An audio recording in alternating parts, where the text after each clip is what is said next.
Seja bem-vindo de volta às nossas aulas de grego intermediário aqui da Escola Charles Spurgeon Online. Estamos aqui no terceiro módulo tratando sobre o genitivo ainda sobre o genitivo subjetivo. Na última aula nós falamos do subjetivo de uma perspectiva muito teórica, assim, ainda muito da parte de definição, metodologia e tal. E agora eu quero explicar a você o genitivo de uma forma mais prática, certo? O genitivo subjetivo de uma forma mais a partir dos exemplos. Temos tido muitas aulas de fato e muitas aulas, muitos vídeos aqui sobre o genitivo, né? Sobre o grego intermediário de uma forma geral. E eu queria dar uma palavra para você, para que você não desista, certo? Realmente são muitas informações. Mas o ponto é que a gente não precisa ficar assim desesperado, né? Na verdade, a gente pode estudar ali a partir do livro. Não esqueça de acompanhar a partir do livro. O livro é indispensável, eu diria, para o estudo especificamente do nosso módulo. Nós queremos que você se engaje na leitura do livro do Daniel Wallace, entenda o que ele está dizendo, analise cada uma das categorias. Esse é o propósito das nossas aulas aqui. Então, não fique simplesmente nas aulas, nos vídeos. Vá lá, pesquise, faça exercícios, enfim. Tome o grego para você como uma forma de estudo, mas de um estudo constante, um estudo que você leva para o seu devocional, um estudo que você leva para seus estudos bíblicos, para a sua pregação, para aquilo que você vai fazer.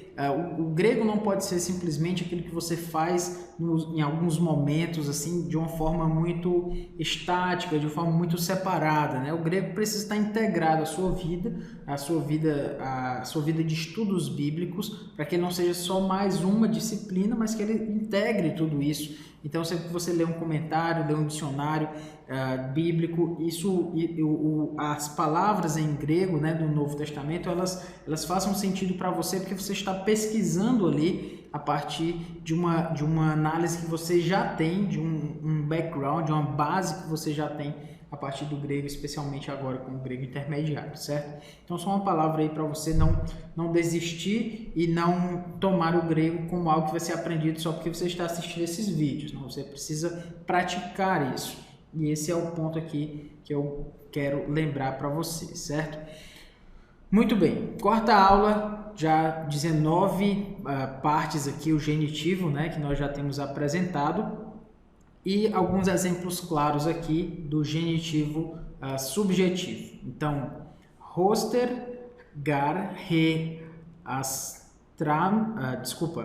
astrape, exegetai, apo, anatolon, kai, fainetai, heos, dos dismon, hutos, estai, he parousia, tu ruiu, tu anthropo.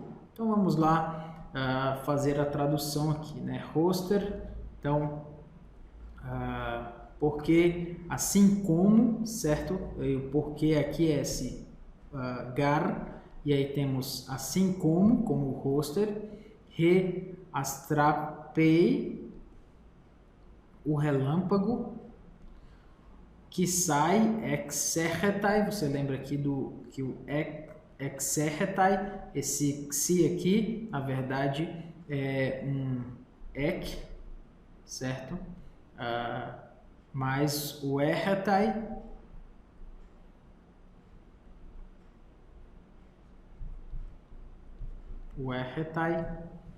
e aí você tem um exegetai, certo? Ficou aí, minha letra não ficou das melhores, mas eu espero que você tenha entendido aí de ergetai, erromai, enfim, de sair, né? De eu vou para fora. Então, a ideia aí que nós temos é ele vai para fora, ou seja, ele sai. Então, o relâmpago, re astrape, exegetai, sai do apó, né? Então, do exegetai sai, apó do anatolon, do Oriente, kai fainetai, se mostra, certo? E kai se mostra, ou seja, se manifesta, né? Phaneiro é o verbo. Então nós temos phanetai, que se mostra, heos até dysmon, no ocidente, certo?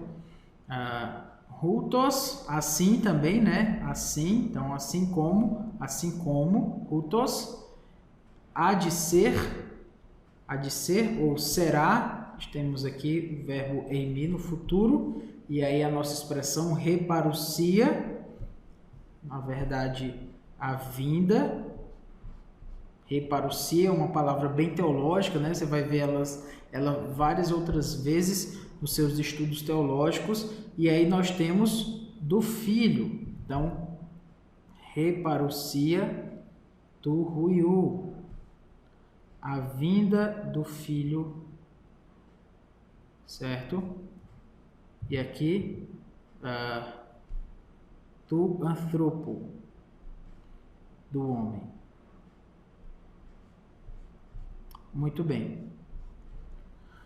O fato de nós termos reparousia tu ruiu, ou seja, a vinda do filho, lembra que precisamos analisar o substantivo principal. Qual é o substantivo principal aqui dessa frase? O substantivo principal está aqui, reparousia. Reparousia. Reparousia. Eita, esse eta não ficou muito bonito não, né? Agora melhorou. Reparousia. Reparousia significa a vinda. Ora, nós não temos um verbo, talvez não de forma tão clara, trazendo um elemento verbal do que reparousia. A vinda é um substantivo, mas já traz em si claramente uma ideia verbal.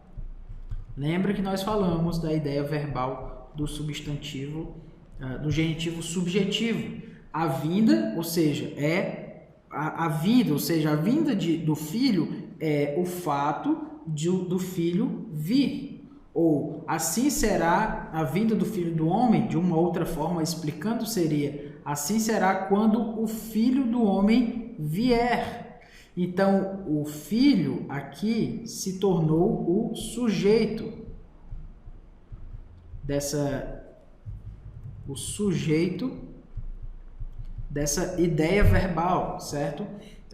Que é a vinda. Então, quando o filho do homem vier, a vinda, reparousia, se tornou verbo e tu ruiu se tornou sujeito dessa ideia verbal aqui, como nós já apresentamos. Então, obviamente, nós estamos tratando de um genitivo subjetivo, como já nos fizemos provar, certo?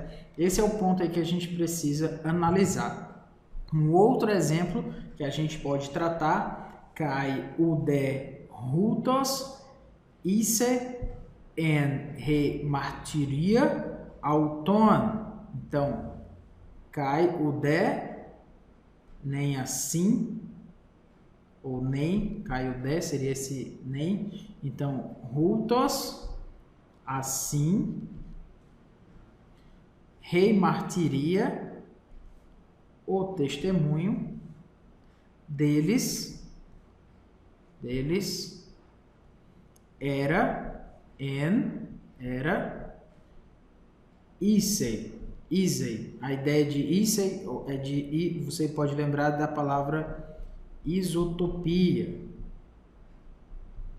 certo? Do mesmo lugar, né? A ideia aí, no caso, iso tem a ver com mesmo. Então, com aquilo que é coerente, ou seja, o testemunho deles era o mesmo. Então, o ponto é dizer que nem assim o testemunho deles era coerente ou era o mesmo. Mas vamos aqui para o que interessa na nossa análise, que é o substantivo, o genitivo subjetivo. Então, remartiria auton, ou seja, o testemunho deles.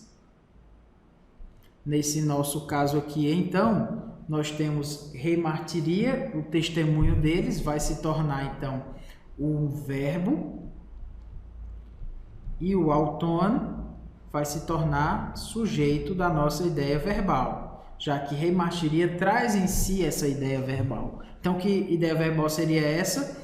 Nem eles testemunhavam coerentemente. Então, testemunhavam verbo e eles sujeito.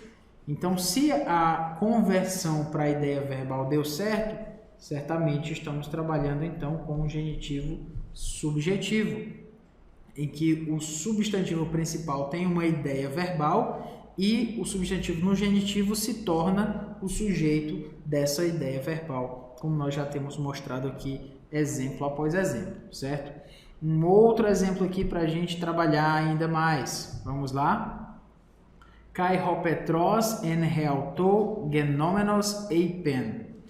Nun oida alethos hoti exapestelen ho Kyrios ton angelon autu kai exelator me ek heiros erodo kai passes tes prosdokias tulau ton Iudaion. Vamos lá para esse texto então, traduzido, Kai, então, que também traduzido como I, ou depende da forma como você analisa, Ho Petros, Pedro, En realto genômenos, seria esse caindo em si, ou seja, como se ele se tornasse a ser ele mesmo, mais ou menos isso, certo? Então, é uma phrase, uma colocação que nós temos no grego, que basicamente significa isso, certo? Então, ele começa genômenos vem de eu me torno, né, de ginoma, então ele se tornou ele mesmo, é mais ou menos essa ideia do cair em si, como a tradução fez muito bem aí, de forma dinâmica, colocando de forma clara também o significado da expressão. Eipen disse, nun, agora, oida, é o sei, agora sei, alethos, um advérbio, verdadeiramente, hoti, que, exapestelen, que seria o Senhor, enviou, ho Kyrios, o Senhor, ton angelon autu, então o anjo, autu, seu, kai, exelator, ou seja, livrou-me, ekreiros, da mão, Herodo, de Herodes, Kai e passes de toda a expectativa, tes prosdoquias, expectativa do povo Tulau, do povo Ton Iudaion, que é do povo dos judeus ou do povo judaico. A nossa construção genitiva aqui, então, seria tes prosdoquias tulau, certo?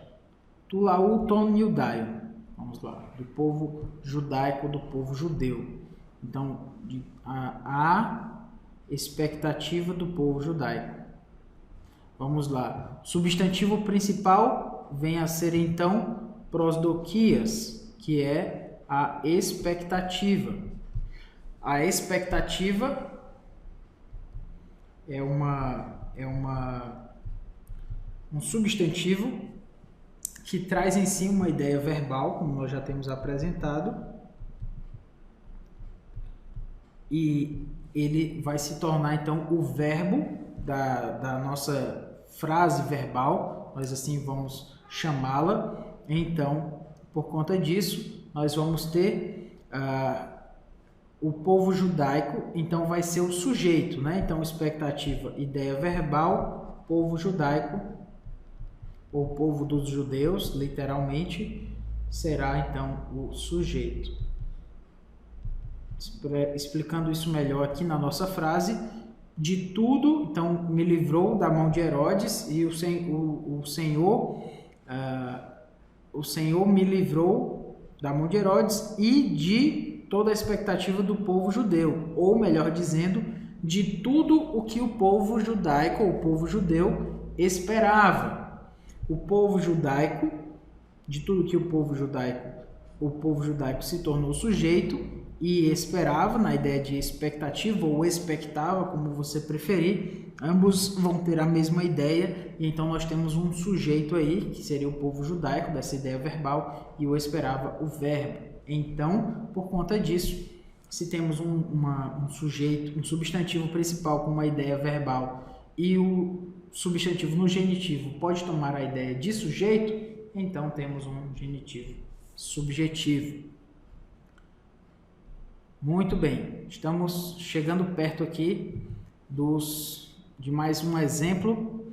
Vamos lá. Tis hemas horisei apotes agapes tu Christu, flipsis e stenochoria e diogmos e limos e gymnotes e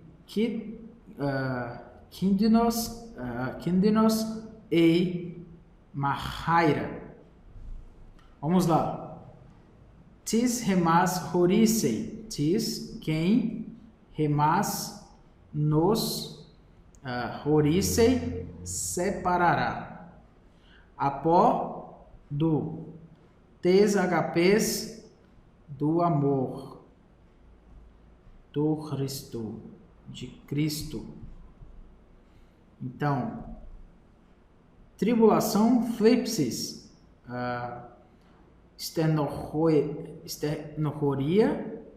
angústia, tribulação, angústia, diogmos, perseguição, limos, fome, gymnotes, nudez, kindinos, perigo, mahaira, espada.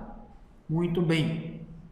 Tendo apresentado isso, vamos para o nosso texto aqui, especificamente a nossa construção genitiva. O amor, tes HPs, do Cristo, ou seja, do amor de Cristo. Amor, obviamente, já tem uma ideia verbal. Vem do verbo amar. Então, se nós temos um substantivo principal, tes HPs, com uma ideia verbal, e aí nós temos o amor de Cristo. Cristo, então, pode ser o sujeito. Então, nesse sentido, nós temos um genitivo subjetivo. O ponto é, aqui, nós temos o amor de Cristo. O amor de Cristo é o amor que Cristo tem, ou seja, se eu amo a Cristo, então Cristo tem um amor que é o que eu tenho por Ele. Então, o amor de Cristo pode ser o amor que eu tenho por Cristo. Ou o amor de Cristo pode ser o fato de que Cristo me ama. Tentando deixar isso um pouco mais claro em termos de frase, né? Vamos tomar essa ideia verbal aí como uma frase. Nós teríamos, então, o amor de Cristo poderia ser o fato de que Cristo tem um amor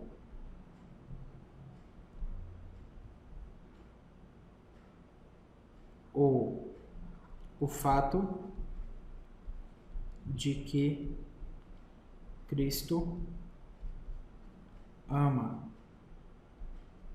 O amor de Cristo é o fato de que Cristo tem um amor, sendo esse amor o amor que eu nutro por Ele, ou o fato de que Cristo me ama, no sentido de que Cristo tem um amor de que Cristo ama, e esse amor de Cristo é o fato de que Cristo ama, Ele expressa esse amor. Enfim, o ponto é mostrar aqui que a gente precisa ir para o contexto. Porque o amor de Cristo tanto pode ser o amor que eu tenho por Cristo ou o amor que Cristo tem por mim. Como é que eu posso resolver isso? O contexto. Então, o que é esse amor que nada pode nos separar dele? Nada pode nos separar desse amor. Que amor é esse do qual nada pode nos separar? Será que a tribulação me separa do amor que eu tenho por Cristo? Separa. Muitas vezes nós estamos atribulados e aí nós esquecemos de Deus. Então, o amor de Cristo, no sentido do que o amor que eu tenho por Cristo, ele muitas vezes me separa. A tribulação pode me separar. A perseguição pode me separar no sentido do amor que eu tenho por Cristo. Mas o amor que Cristo tem por mim, aí nem angústia, nem tribulação, nem perseguição, nem fome, nem nudez, nem espada. Nada. A questão aqui é de que o amor de Cristo, expresso aqui, é sim o amor que Cristo tem por nós. Porque esse amor é inabalável. O amor que eu tenho por Cristo, ele é muito abalável. Nós somos muito inconstantes como aqueles que amam a Deus. Mas o amor que Cristo tem por nós, não. Esse não muda, ele continua o mesmo. Então é interessante a gente perceber essa diferença aí. Então, só mostrando, né, o contexto, é muito claro que o genitivo subjetivo é que está em vista. Obviamente, é o genitivo subjetivo, é o fato de que Cristo me ama. A ênfase não está naquilo que fazemos para nos mantermos no céu, mas naquilo que Deus fez em Cristo para assegurar a nossa eleição. O que foi que Deus fez em Cristo, né? Ele morreu na cruz para nos salvar, né? Deus entregou o seu Filho para morrer e ressuscitar por nós. Então, esse amor que Cristo tem por nós, como esse nosso Salvador, como esse nosso Senhor, esse é um amor inabalável. Então, não é o que eu faço para manter esse amor. Na verdade, é o que Deus fez para manter esse amor. E isso é o bastante para nos assegurar a salvação, nos assegurar aquilo que Deus fez por nós em Cristo. Então, esse é o ponto aqui que nós gostaríamos de lembrar. Mais um exemplo claro aqui para a gente. Kai ta splachna autu perisoteos eis rimas estin anaminos komenon ten panton rimon hipakoen Ros metafobo kai tromo edexas the autu. Nós já apresentamos esse texto aqui, então só para a gente relembrá-lo, a gente não precisa tomar cada detalhe dele, mas só para a gente reapresentá-lo aqui, a obediência, no caso aqui, lembrando-se da obediência hipakoen, panton rimon, certo? A obediência de todos vós, de como o recebestes com amor e com temor e tremor. Mas o ponto aqui que eu quero mostrar é que esse hipakoen, ou seja, a obediência, ela traz uma ideia verbal de obedecer. Então, é a obediência deles. A obediência deles é o fato de que eles obedeceram. Então, o substantivo principal se torna verbo e o vós aqui se torna o sujeito dessa nossa ideia verbal. Certo? Sendo assim, então, nós temos um genitivo subjetivo, certo? Esse é o ponto. Por último, Kaito angelo tes en Laodiceia ecclesias grapson. Tade legei ho amen. Ho martis, ho pistos, kai alethinos, he arre tes cticeus tu theu. Então, ao anjo, tes Laodiceias eclesias, então, da igreja em Laodiceia, escreve, grapson, estas coisas, né, tade, legei, diz o amém. Ró, amém. Ró martis, ró pistos, a testemunha fiel, kai alefinos, e verdadeira. Re des céus, o princípio da criação de Deus, Muito bem. O que foi que Cristo diz aqui? A testemunha fiel, o princípio da criação de Deus. Então, re des céus tu Theou. Nós temos o princípio da criação. Então, a criação é um substantivo que traz uma ideia verbal de criar. Então, dessa ideia verbal criar, nós temos então um substantivo, um genitivo aqui de Deus que se torna o verbo. Vai se tornar então um verbo na nossa ideia verbal. Então, a testemunha fiel e verdadeira é o princípio do que Deus criou. A gente transformou a criação em criou e Deus no sujeito. Então, deu certo a conversão do genitivo subjetivo, do substantivo principal para verbo e do genitivo subjetivo para sujeito. Então, esse é, de fato, um genitivo subjetivo. Podemos perceber assim, então, ok? Então, que Deus nos abençoe. Espero que você tenha entendido melhor agora com esses exemplos mais claros. Na próxima aula vamos tratar sobre um exemplo mais disputado, certo? Que nós temos trabalhado aqui e espero que vocês gostem daquilo que nós temos apresentado, certo? Então, como eu falei no início, não desista. Nós temos muita coisa pela frente, interessante aí, muito bem trabalhada, e que Deus nos abençoe e nos ajude em tudo isso que a gente tem feito. Amém? Então, até mais, até a próxima aula. Valeu!